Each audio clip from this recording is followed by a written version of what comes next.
If your problem did not prod you to getting up at night when everyone was asleep to cry to Allah, then it's not yet a problem. It's not yet a problem. Allah will squeeze you further. You know why? He loves you. He wants you to do something. He wants to invite you to an act of worship that is fulfilled by invite only. That is tahajjud. Allah invites those whom He loves to that prayer. And sometimes the invitation is through squeezing you until you realize, I have to.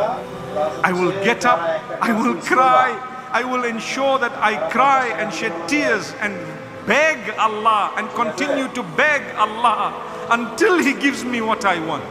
And I promise you, Allah is all hearing. Clear করতে পারছি? Yes. কি clear করলে clear হলো? Clear. যে বিষয়টা কইছি ওটা কি ক্লিয়ার হইছে নাকি এটা জিজ্ঞেস করি? হ্যাঁ। এই কাটা কে কয় লাইন লিখতে পারে আজকে আমি দেখি। আমি সবার করে নেব, ঠিক আছে? দেখবো আমি আজকে। তোমরা যেটা টাইপ করবে ওটা আমিও টাইপ করব আজকে। আজকে শুধু টাইপিং, তারপরে ডিজাইন, গ্রাফিক্স ডিজাইনের কাজ করতে হবে সামনের সপ্তাহ থেকে। গ্রাফিক ডিজাইন, তারপর ফ্রিল্যান্সিং এর একটা করে আয়ত্তে আনতে হবে, ঠিক আছে?